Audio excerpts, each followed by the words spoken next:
I normally ask everyone's where they're from, but today I'm asking people to contemplate this question. It's like, if a dragon were to mentor you on one aspect of your life right now, what would it be? And any ideas what sort of dragon would come in? Welcome to the Dragon Thunder Talks. I say this is our 21st one. We started with like one or two people. Sometimes we have three. So over that time, we've had a lot of speakers, and we've got some returning speakers this time, which is beautiful. It's always great when people come back. And I've always asked people, what do you want to talk about? And I know it's very hard with the dragons to pin them down and say, what is it you want me to talk about this time? But I've got some outlines from each of our amazing speakers. So we've got Galactic Ashley today, who's going to be first. Then we've got Peter Dresler in his amazing flying outfit. He's going to come on second. So yeah, Galactic Ashley, welcome. How are you? I'm well, not really actually. Are you not? But I feel like I should say that because I'm in You, front of a bunch of people. So I'm doing great. the truth always is best. I know. Do we need to send you some beautiful healing energy? Sure. We'll all send you lots of beautiful healing energy then. Okay. Help you get through this if you're feeling a bit under the weather or anything. But yeah, it's good to see you again, and I always look forward to your talks. So your talk, I believe, is maybe it's changed. No, we're gonna go with that. It's fine. I was like, I don't know, but here, this sounds good. Are you sticking with what you said originally? Yeah, yeah. Okay, so you're going to be talking about grounding the dragon into the serpentine path, and then Hmm. some time for sort of questions and answers afterwards. Hmm. So a little bit of spiel about you. I mean, there's a lot on the Dragon Talks info page, so people's bios are there, all of their information, all of their links. So do find them on their websites, their emails, their Instagrams, their YouTubes. Do find them there, and I'll share as much as possible. But yeah, so Galactic Ashley is a dragon and plant medicine integration guide, a channel, a psychic, intuitive, and an artist. And her mission here is to help others build resilience so they can move through fear, embrace differences, and create something paradigm shifting. So powerful. So welcome, and the stage is completely yours. Great. Thanks. I have an hour, correct? You have indeed, yes. Okay. All right. Um, so hi everyone. Welcome. Or rather, I feel like I'm coming into your group more than the other way around. Um, so one of the things I wanted to discuss, and I think it can be a little bit conversational in the beginning if people have questions and kind of want to know what's going on, to go ahead and I think I can follow the chat a little bit, or you can even raise your hand if you want.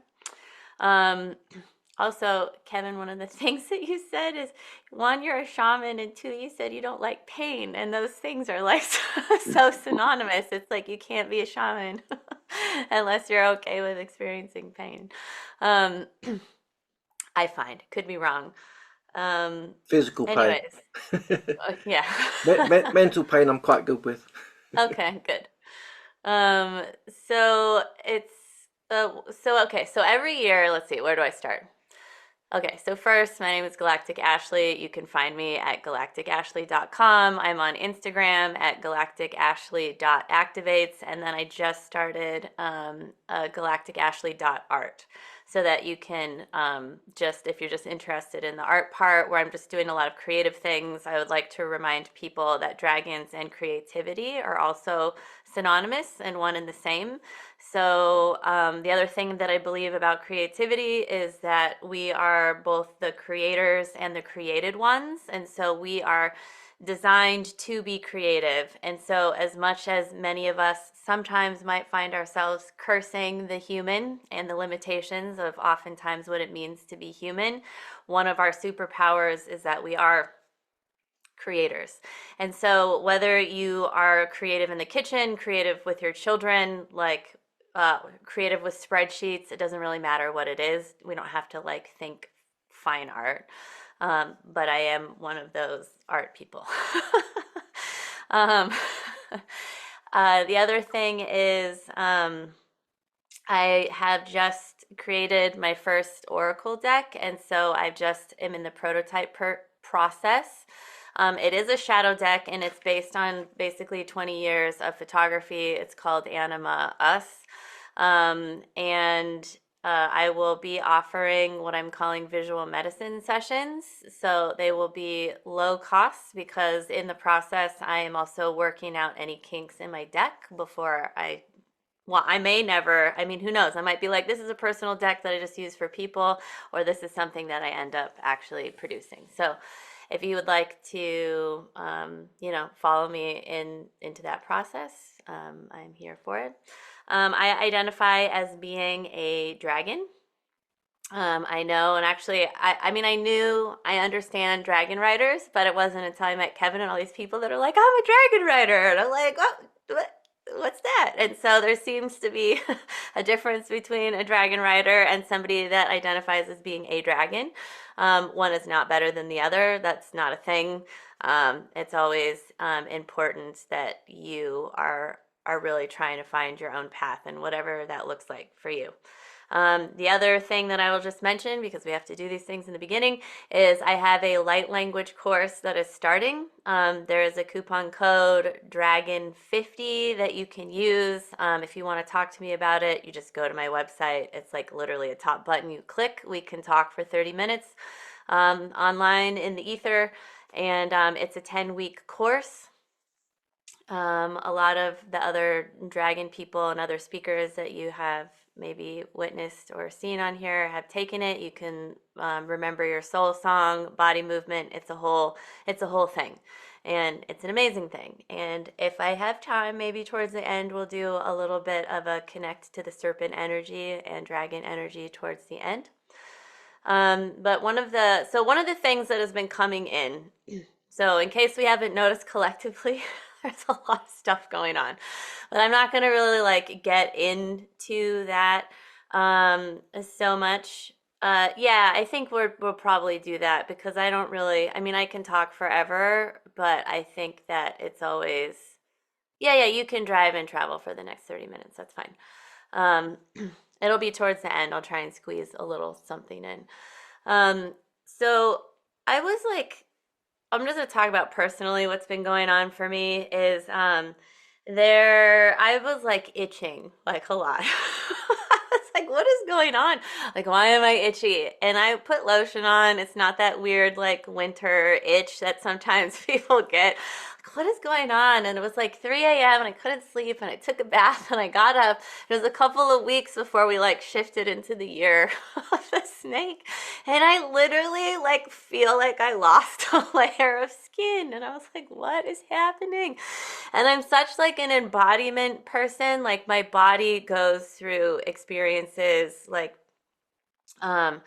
which is funny because part of my other purpose of being here is actually being in my body and not dissociating all of the time based on like trauma patterns from childhood and whatever. But I'm still a very visceral person, and part of my superpower is empathy and impressions and feeling things.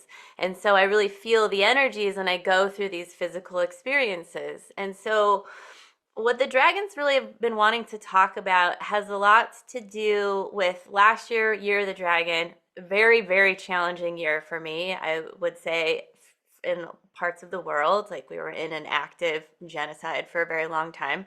And I don't want to like dip into all of the fear things and elections and all that stuff because we all know what's going on. We know what it is, right? And then what is personally going on with us can sometimes be in alignment with that and sometimes be in such a stark contrast of what's going on that it feels challenging. So the other day I was sitting here, it was freezing outside, but it was sunny, but I just was feeling very, very depressed and I was kind of annoyed because the outside world was not reflecting what I was feeling inside. And I was like, I should be outside because it's going to start raining. I'm in the Pacific Northwest. Maybe I shouldn't complain. Does London have similar weather than we do, like that we do, or in England it's just like dark and like the clouds are like low. It's not even like, you know, I don't know. Sometimes there's like I'll call them upper world clouds that are like beautiful and really fluffy, and they're not like so dense on your head. We get a lot of like the dense on your head stuff. And so I was just sitting here and I was like, God, what is going on? But like when we think about it, so last year for me, my mother died. I was going through this whole transition, like just with her and with everything and with family. And I was sort of like taken out for a little bit because basically my energy and my ability to hold after she died, hold space for others, which is like the dragons were like, your container is, it's like it's not weak, it's just like it's tired, like you just like have to stop. So I stopped, and then I was supposed to be going through this whole like transformation in my business and really like forefronting what I'm doing because my website was really really old. um, and so that whole rebirth process happened, and I was like, okay, I'm launching this, everything's gonna be great. And then it was like crickets, and it was just really weird. And I'm being asked to separate from this relationship that's like my best friend, and we shared a cosmic womb. Like we actually shared a dragon womb. Like I had this memory of being with this person, and like in a dragon womb, like because I remember separation from source, like I call it first source separation, which within that carries tons and tons of grief. We he was went into this womb space first, so this is my experience of dragons. Is they always come out in pairs. So I just want to be clear, this has nothing to do with twin flames. These are two separate souls that have agreed to go into the dragon consciousness frequency, and then we shared a womb space together. So separating from him, and he's my best friend, has created just like a ton of, like when you're in a womb with somebody, you share the environment with them. Like there is literally no separation, like every thought, everything. So it's like he's allowed to have his private life and I'm allowed to have my private life, but it's just this like human thing. It's like doesn't really compute. So I'm going through this phase of what does it look like to exist without him, like in my reality. And it's kind of like really charging. It's my nervous system is having like a very challenging time with this. So all of this is to say that like the phrase that came through is we're really shifting from the mythical to the grounded. And that's a pretty gnarly switch. Now, to be clear, I believe in dragons. I am a dragon. I don't need to prove that there are dragons, right? So no part of me is saying that dragons are not real. But within this reality, I can see a snake slithering like in a hard physical form. I can be bitten by it. I can be killed, like literally killed by it. But that isn't necessarily true for a dragon. Not necessarily. It's not as common. I want to say it's not as common. So shifting from a mythical to a grounded sense is real, like hard. And one of the things that the beings were saying in like December, November, when I was kind of thinking about this is going to be like gobsmacked. Like it's going to be a hard crashing for some people. And I think that there's going to be like people are going to be shifting out of their skin. And it could take the whole year. It's not like just we're going to itch and then you like be out of it. And I will say that after that moment, um, for a whole week, it like hurt to brush my hair. Like I was absurdly sensitive, right? So the things to think about with snakes are one, their vision. It's also, I have two eye infections. So it's the other thing that's happening right now. I jammed contacts into my eyeballs because when I wear glasses, I feel so discombobulated. So I will take them out as soon as this is over. That like I can't like see, and it's weird. And I'm also seeing other stuff too, which is I'm fine with. But like when we think about snake vision, they can see like infrared, but they don't really see like how we see it. It's not super clear. So it's about tuning into our other senses and our other sensory systems. So one of the beautiful things about snakes are they're so finely attuned to vibration. It's often why you don't really see them. For those of you, so this is also a moment to think about, when have you ever seen? I'm one of those people that have been surrounded and clobbered by snakes like all the time, in the water, in the ocean, in on land, just like everywhere. Like I don't really like, I love snakes and serpent energy, but I don't need to see them in the wild. I just don't. And I'm talking like, I used to live in Arizona. We had snake season in April, and you definitely want to go running in the morning. And that's the other thing, right? It's that cold, like when the cold, they don't move as quickly until they get warmed up. So when I would run with my running group, I would always volunteer to be the lead runner first. Because on the way back it was going to be warmer, and I didn't want to be the first person, because it's always the first person in the line that has to be scanning for snakes, right? And the big rattlers, right? Like big rattlesnakes in Arizona. So your relationship with how you feel about serpent energy is really important this year, and with everything that's going on, right? And my favorite phrase that the beings also said was belly to the ground, right? So a lot of you're maybe like, my dragon is an earth dragon and it is so awesome. Well, you might have a little bit of an easier time. My dragons don't even have bodies. They're from another universe. And so this is like, there's a lot of space between that and the snake, right?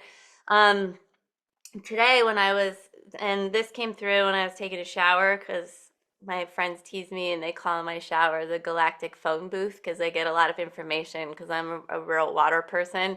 But so if anybody here has scoliosis or back problems or something like that, this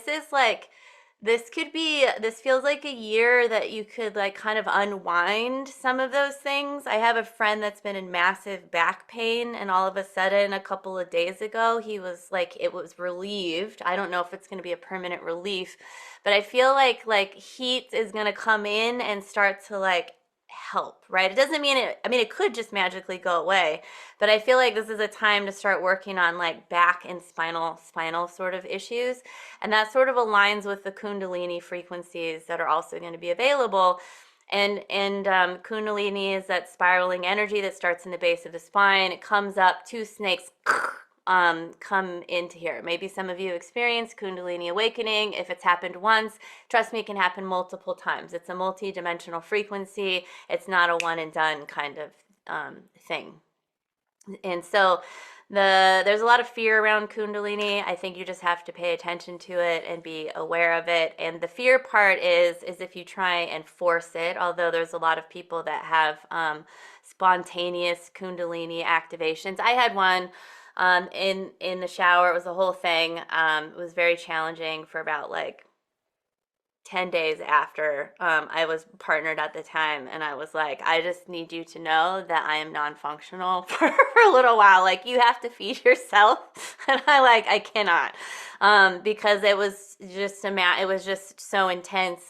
And I connected to, it was a cosmic connection versus more of a grounded one. So just keep in mind that it can go either way, both ways. But the challenge with that is that it can kind of get stuck in certain parts, and that's where it becomes difficult. So one of the things that I do every year is I have created a portal inside of my house. And it is anchored into a grid. And so I make a grid and I leave it there and I don't touch it for an entire year. So last year I made a dragon one. And I'll put this on I didn't share anything about it last year because I was like, I don't know if I want people tuning into a portal in my house, right? Even though that is supporting me, and there's a vortex here and there's all kinds of energies and they support me and everybody that I work with. But I was like, oh, I don't know. But this year they were like, it's fine. So I took down the dragon one, and then I started working on the Year of the Snake one. Very different. And then I was looking at it last night and I was like, oh God, there's like a massive energy shift in my house. But one of the things I want to talk about is, and it's interesting because last year there was a lot of reds and pinks, and the theme for me was womb health and womb wealth, because last year was a lot about prosperity dragon, emerald dragon. This is emerald snake. So there's still sort of prosperity and abundance codes that are available if anybody's interested. A lot of heart energy, but the colors were black and actually kind of like this color. Like this is kind of the color that was coming in for me, and I thought it was going to be like way more like grounded, but what's in the center of it is actually it's a wachuma cactus. So it's a cactus in the middle that's carved out of serpentine. So I feel like working with the stone that is serpentine would be really beneficial for people. It's also helpful in grounding kundalini energies, grounding awakening energies. Oh, here, it can be dark green, and it can be this lighter color as well. This is also a little Wachuma cactus that was made into a. The other thing is there's a lot of, I think, whether we want to or not. So this serpentine, and I'm going to say that it is connected to serpent energy. It wouldn't even be called that. It's a lot about accessing Akashic records, but it is Earth Akashic records, like the Akashic records of here, and histories, and our own personal history. So all of this is like, go back and look at what maybe needs to be cleaned up. We would say this is the year for ancestral healing. So I know that I'm saying a lot of things. You don't have to do all of it, but some of these are going to resonate more with you than others. To me, this feels like a year of ancestral veneration, like looking at your ancestors and doing any sort of ancestral work, which the rule of that, for when you're doing this and you're just kind of like starting out in general, is you want to ask to work with ancestors before you knew their names almost. These are the ascended ancestors. These are the ancestors that are healed. You go back and work with those and work forward. You don't try to go from here and work through like your mother or your father, because there's too much stuff. You want to have the help of a whole pantheon of healed ancestors to come back and like see this movement to come back and heal through the head. And you can imagine that you are the head if this helps you. I've been shown this, or like if you're going to be the head of your lineage, you have to hold an entire snake body behind you. And that means that everything, this is not for everybody, but that means that everything that comes up it's coming up and then coming back through to heal, coming up, coming back through to heal. And it's like a constant state of this. But that snake head I am not snake head by myself. I am my own ancestral lineage, and I am being held, like it's like a diamond shape, through my own ascended ancestors, through my own lineage. And my lineage is Polynesian. We go back, and it even goes back into the Lemurians, and then to Easter Island and Rapa Nui, and then we go across the jungles, and there was a split in slave ships and a whole bunch of things. So there is a lot there for me to work on. So you don't need to do all of it at once. Small steps. But this is like, these are all of the snake frequencies and the snake energies that are available to us, and to, I would even, give yourself permission to kind of like move your body in this sort of slithering way. The way that you feel about snakes is something to focus on. If you're terrified of them, and by the way, they've done studies with babies, if we are innately already pre-wired in our cellular biology to fear snakes. So there is something about like the reptilian like brain that is in us that we can't escape from. But the more that we go into it and work with it and get it aligned with our heart, that was another thing that was in my grid. It was like 16 pieces of moldavite, and then another chunk that was around it, and then a bunch of cacao beans. So this is all heart opening. So there's a frequency that came in a while ago that was like, this can be beneficial, and we're not going to necessarily get into this energy because I don't want to confuse our like meditation with more energies. We're just going to really focus on the serpent, a little bit dragon, and then go into serpent. But the feathered serpent is a good mediary between dragon and snake, right? So Quetzalcoatl. And that energy is also very intimately connected with cacao. There are mythologies that say that Quetzalcoatl actually brought cacao to humans, and that there's a creation story that humans were created from like cacao itself. So if anybody is interested in working with cacao, so as I'm saying all of these thousands of things, this is for you to just feel what one of these sort of like comes up for you, because I'm talking to each of you individually, but collectively at the same time. So one of these strands is gonna like hit or not hit you, but like I don't know, pet you. I'm gonna resonate with you in the right way, right? So some of you might be like, oh, I've been thinking about working with cacao. Yes, because dragons, snakes, serpent energies. I'm gonna start. I haven't done it yet. I'm just waiting for the go part, but I'm going to be doing online cacao circles, I think once a month. I haven't done it yet, but I mean, it's just follow me because I will be talking about that more on Instagram. And then later in the summer, I'm going to do a 30-day cacao devotional with people that come in, where I'm actually working with a chocolatier, and we're going to be making the cacao and sending it to the people, because that's really where the power comes in, is in the actual serving. So because it's online, I can't actually serve each of you, but I can be involved in the process of taking the beans and putting it into a brick and then sending it to you so that you can make it. There is a like heart opening, right? And what does that even mean? Because every plant you can, it's a heart opening. And I'm like, great, because guess what's heart opening? Grief. You cannot have love without the wisdom of grief. And those two things are always together. So heart opening, as lovely and nourishing as it sounds, it is, but it's also hellish in the process. It's the knowing that there is separation, and then knowing that there is connection again, but that connection might not come from that which you have separated from, but it will come from something again, because we are not designed to be separate. And part of the pain that we experience as human beings comes from our longing to belong, right? Because we are hardwired for community, and this suffering that we experience comes from isolation, comes from our separation from being a part of community.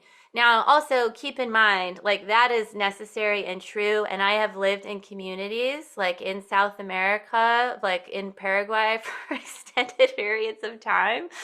And being in a community is also like being in a fishbowl. So, like, every single movement that you make, everybody knows about. But you can also be loved with, like, it's just accepted. Oh, that person is doing that. Ashley's doing that freaking crazy thing, whatever it is, and everybody knows about it. They know who comes over, they know who leaves, they know where you are, they know what you're doing. And there could be a little bit of a story around it that's not true, but it's like every movement is being watched. But every movement is being watched, right? Like, you can't escape it. They're seeing you. You can pretend until you can't pretend anymore, right? Like, that only works for a little bit. So there is like that part of it, but really all of our grief and our pain and everything comes from our separation from being a part of a village and a community. And this is more of a Western problem than in a lot of other places, right? I'm in a grief mentorship program right now, and it comes from an African lineage, and every single week they have grief ceremonies. So imagine if every single week you gathered with your community and you had grief ceremonies, and they left, and it's the um, they left and came out and they wanted to share, because it's particularly in the Western world, because if they help the Western world process their grief, they believe that there will be less violence in the world and less anger and less pent up rage and all of these things, because it's just a lack of grief. And so I find it really interesting, and it's also really intense. Okay, so somebody wrote, I have the opposite. Chocolate is a huge depressant for me. Doesn't matter the type. I like the taste of dark, but it doesn't matter about the level of sugar. So it's not that. Well, that's really interesting. That's really interesting. There are different types, and I mean, like, there are different beans. Some beans have way less sort of like theobromine in them, which is sort of like what literally activates the blood in the heart. And then some of them have more of a I'm thinking of all of the opposite words, but it's not euphoric. That's not the term. Love, I guess. I'm just going to use the word love, but that's not the word I'm looking for, but kind of like a love energy to them. So it depends on how it's made. But cacao is actually super bitter. Actually very, very bitter. So there's no sugar in it, but that's interesting. If I had you in a cacao ceremony with me, and when cacao is actually made with water, you can just water and just the melted chocolate, you can actually put it on your skin. So I would practice maybe working with it that way, and just understanding the medicine that it is and what it's trying to sort of help you know about yourself, because we are not all the same. And it's the same when we work with crystals. One of the examples that I like to give is like Moldavite used to help me feel really grounded. Like, I'm like, oh, this is grounding. It's okay. And then I touched a ruby, and I was like, oh, like I can't touch. I can't touch it, because it made me kind of want to throw up. Like, I think it just like brought me like into my belly, and I just wanted to vomit, and I was like, I can't touch this.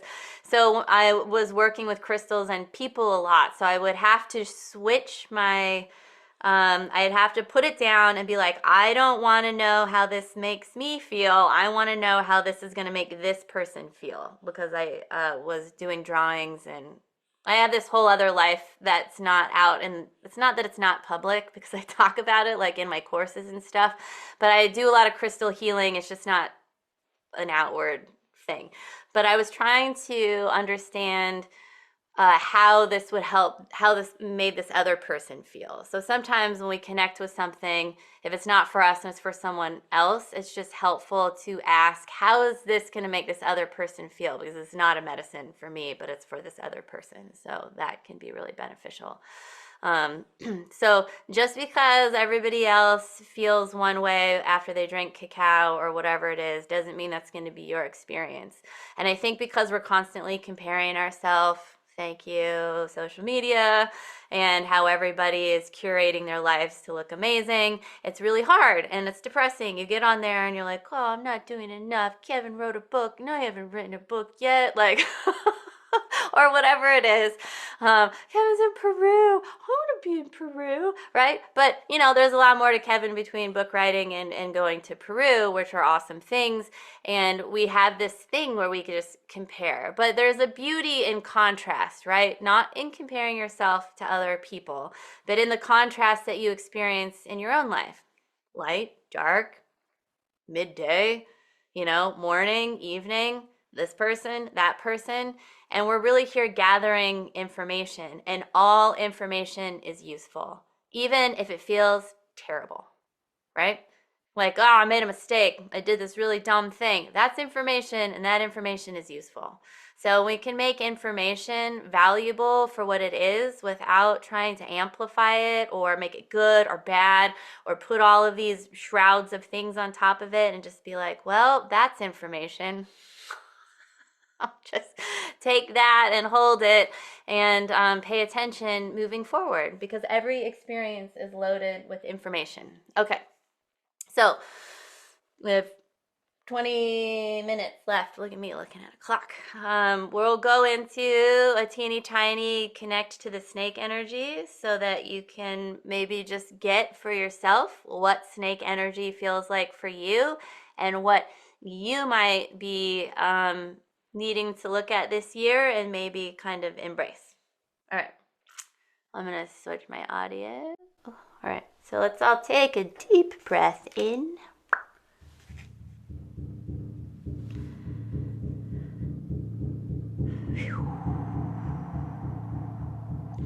And imagine with every breath that we take, we find ourselves being drawn into the center of the new earth, the earth that always was, is, and will be, the earth that we know her to be.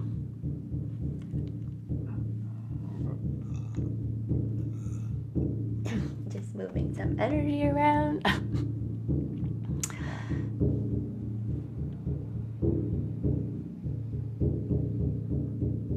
Calling in the ultraviolet dragon beings to draw a flaming circle of light around all of us. And in this moment, for those of you that already know your dragons or are connected to the dragons, and even if you're not, this would be the time for you to just invite in your primary dragon connection.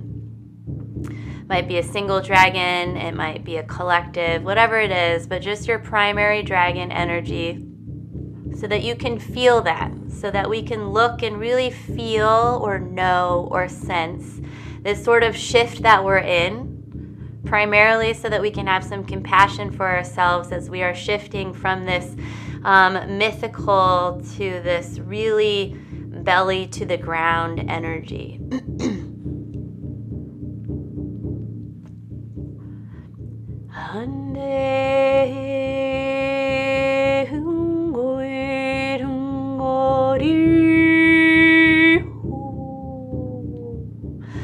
And go ahead and just allow yourself to feel your dragon. Remember your dragon, know your dragon. Sense this being and this energy in front of you as it is sort of holding you through the transition. We're a bit in a liminal space right now because the energies have just opened for the snake portal thoroughly, just to full on come in. The dragons are always with you. It's not like they're gone.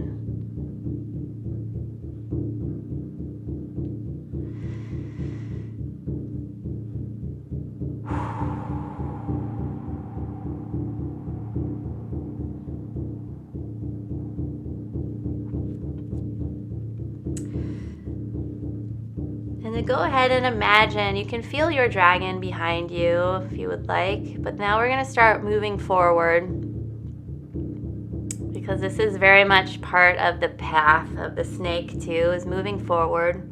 I don't know too many snakes that really go in reverse that often. This is really moving forward. And as we are moving forward, there's going to be a portal in front of you, a gateway, a doorway of some sort. This in and of itself is also part of the message. But as we are in a sense of safety, in a place of security, feel free to go ahead and open that gateway, open that portal, and step through it. And as you are on the other side, you have a snake or serpent guide or energy that will come. Maybe it is on the ground, maybe it is massive. It is beneficial to remember as you begin to feel this energy, feel how different it feels from the dragon, but also there are so many overlapping frequencies. The way that the blood moves through this type of body, through the serpentine frequencies, remembering that our DNA is very much connected to the cosmic serpent, the serpent energy. The phrase that is coming through is the serpent of Christ, this sort of crystalline consciousness, because there is no separation here. What are the myths that you carry within you about serpent energies? Oftentimes, the divine feminine is actually demonized into this serpent energy. You can go back to the Garden of Eden, the apple.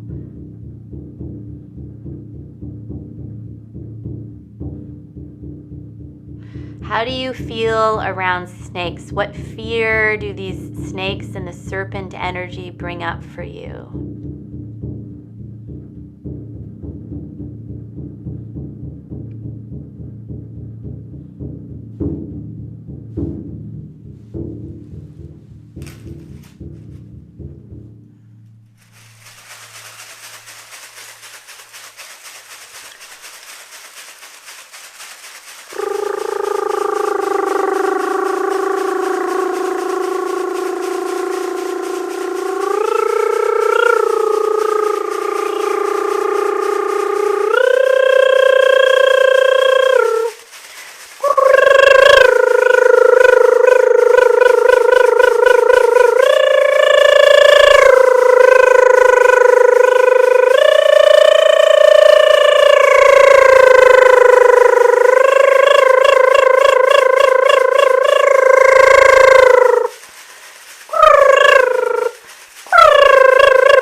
In many ways, the serpent frequency is here to help us to be able to feel the vibrations of the cosmic resources that we have and to understand the resources of this earth and this earth plane, where we can feel the vibrations, and we can feel the vibrations from something that is occurring miles and miles and miles in another country away. And this is what we forget about. When we can feel the forests burning, when we can feel all of these things that are not quite right that are happening, or that are just egregiously wrong or horrible, or the climate or ancestral healing, whatever it is, we can also hear and feel the frequencies of love. And this is what is beneficial to remember when we are willing to open our sensitivities to feel all of it, which is what the serpent is always doing. It is always feeling everything, belly to the ground. It is feeling the footsteps of anger. It is feeling the footsteps of love. It is feeling that which is present, that which is in the moment, that which is here and also there. Because everything that we are doing is creating a ripple, and this ripple is going out into the world. And I feel the frequencies of the sidewinder that are coming in, and it is that sidewinding snake. And we can remember that snakes can go in the water, they can go on the ground, snakes find themselves in trees. They are very adept and very aware of everything that is always happening. What parts, what variations of the Kundalini is trying to activate itself in you? Where might you feel stuckness? Where are you being asked to explore in your own shadow self? Because as we are belly to the ground, as we have rattles, as we have venom, we know how to protect ourselves. Trusting that you understand when to strike, when to leave, when to move, when to hide. What medicine can you bring forward as you are willing to face your own shadows? What part of the feminine within yourself are you denying?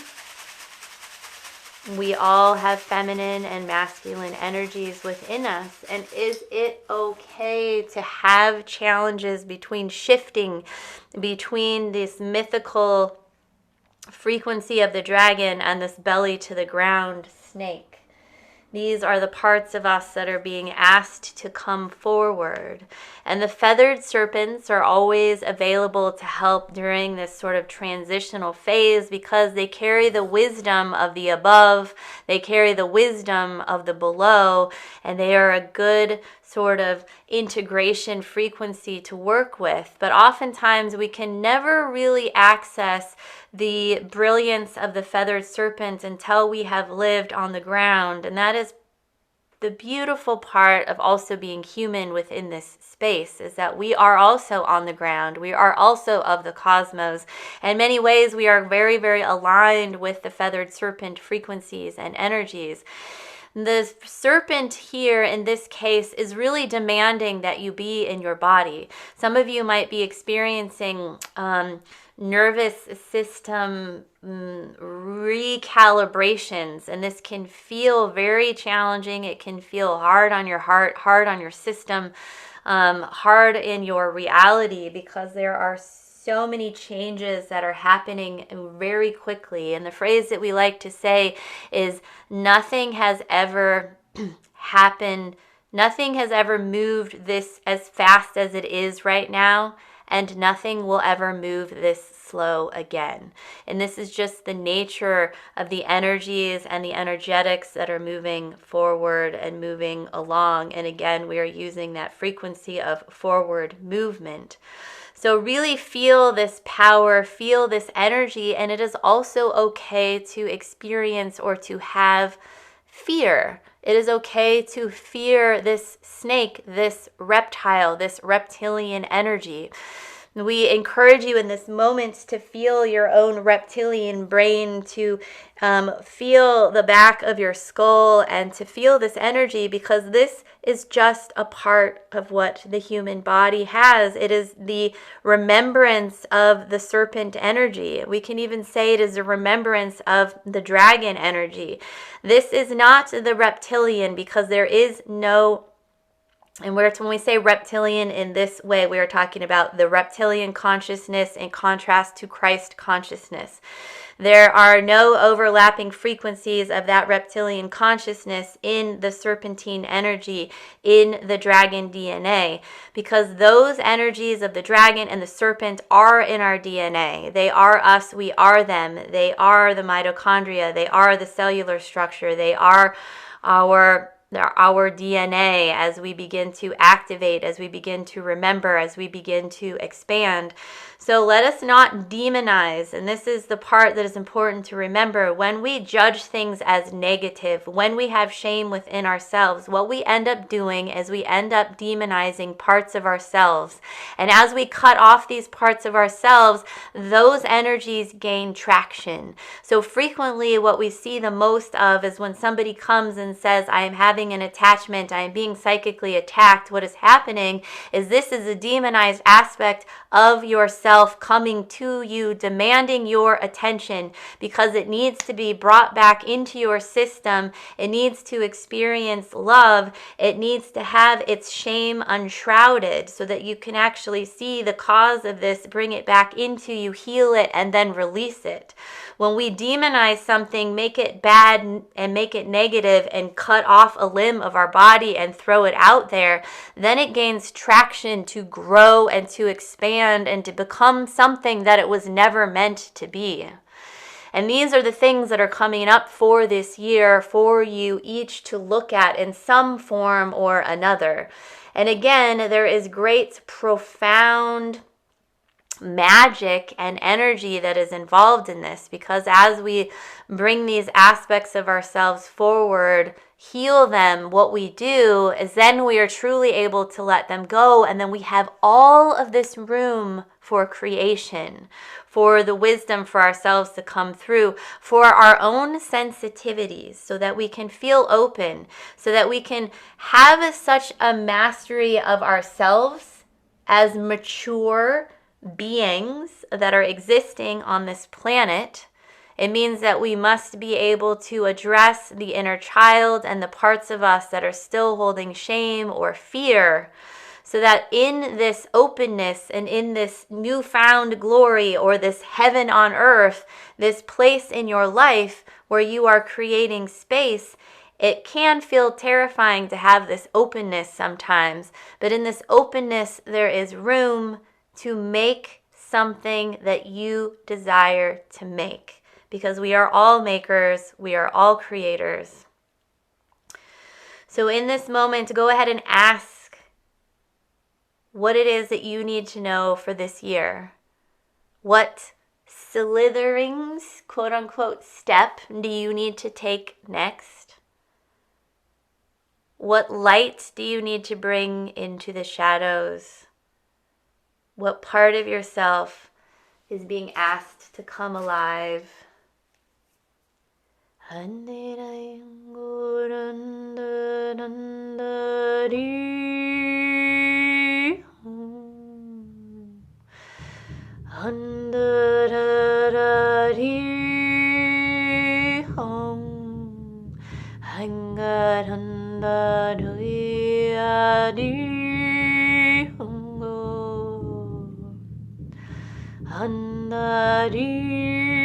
hango hadarandari hangarari honda honda do hangarara hangarari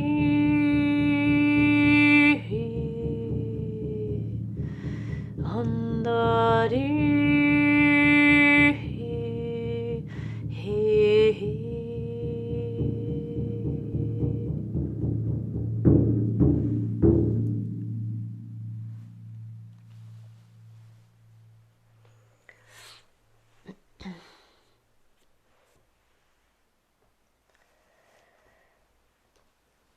So if anything came up, you can take a note of it or jot it down. And if anybody has any questions, we have a few minutes before Peter takes over.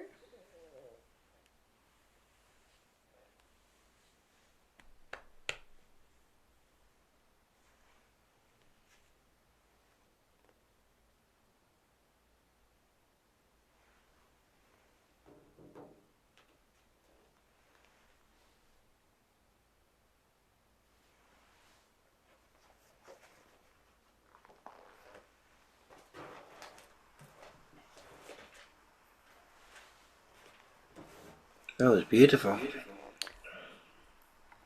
Thank you. I got the itches as well.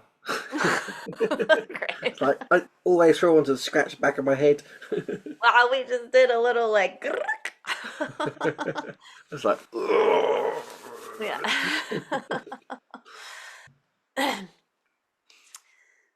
Yeah, and it would be interesting to see where, because the primary, I mean, I really do think I had like a full body skin thing, but like I was itching a lot here and here.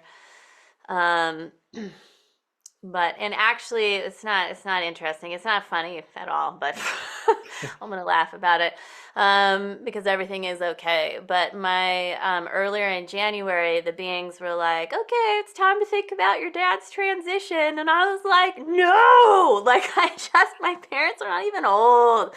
I was like, "No, my dad is much older than my mom, and they're also divorced, so it's like a whole separate. It's like a whole separate thing." And I'm an only child, and I think that that makes all this death like a few more notches, like.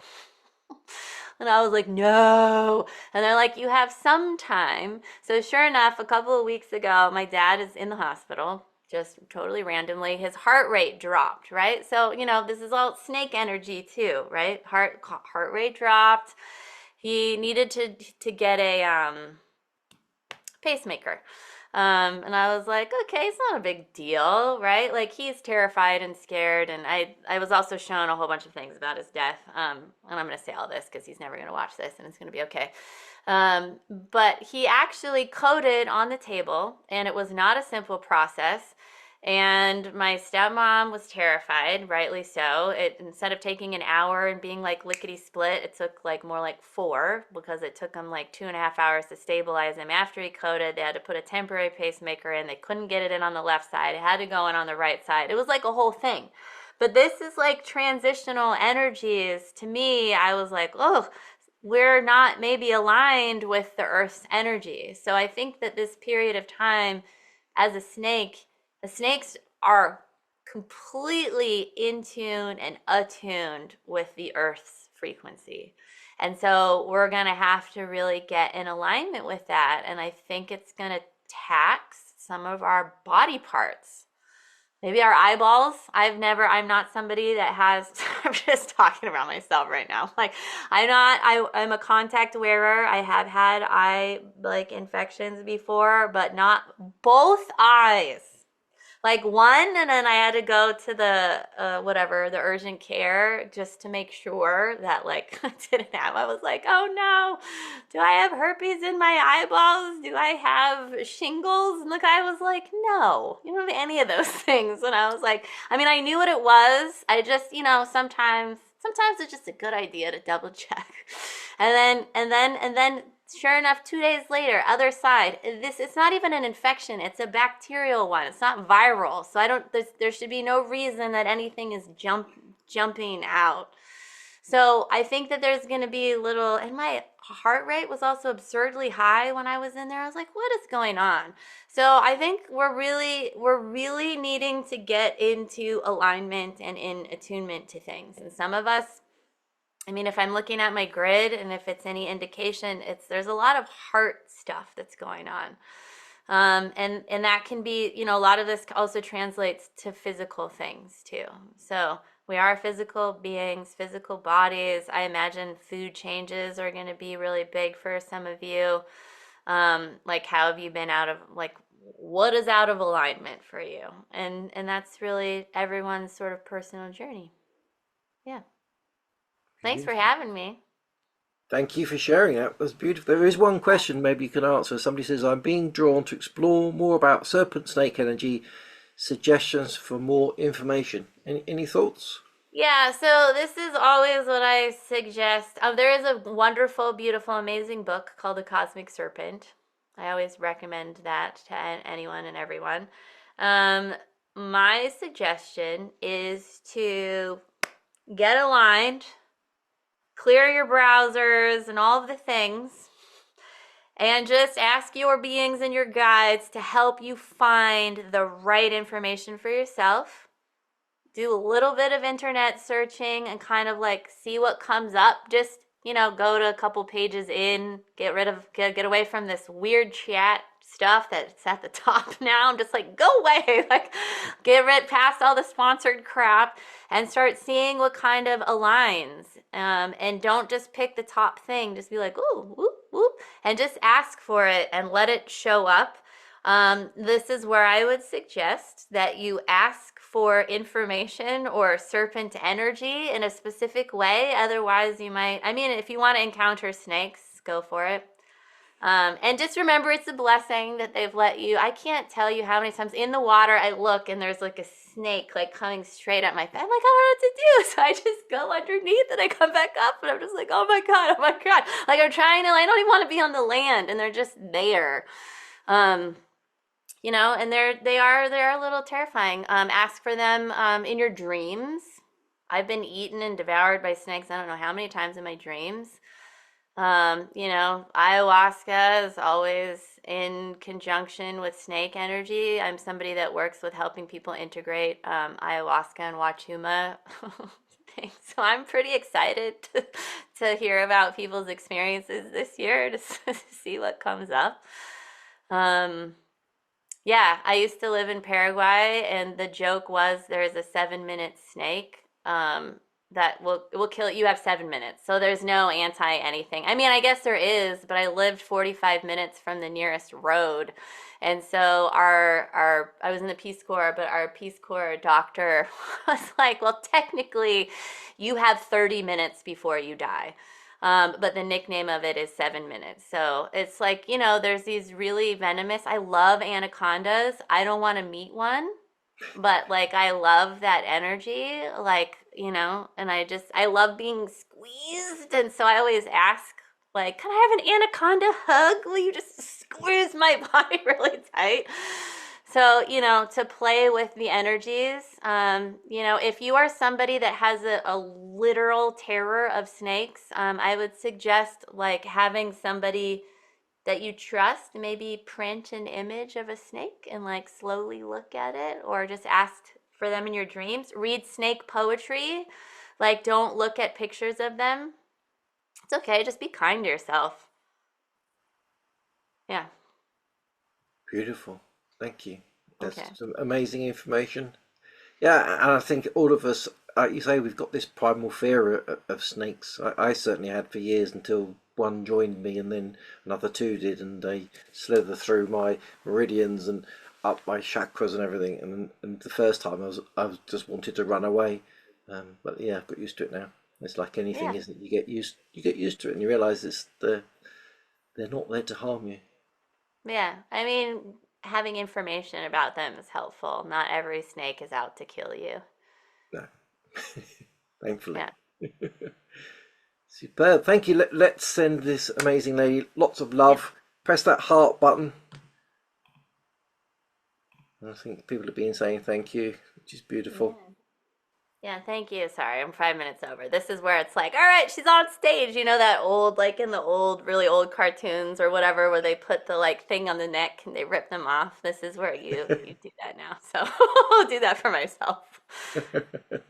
Sure. Thank you again. Thank you. Beautiful.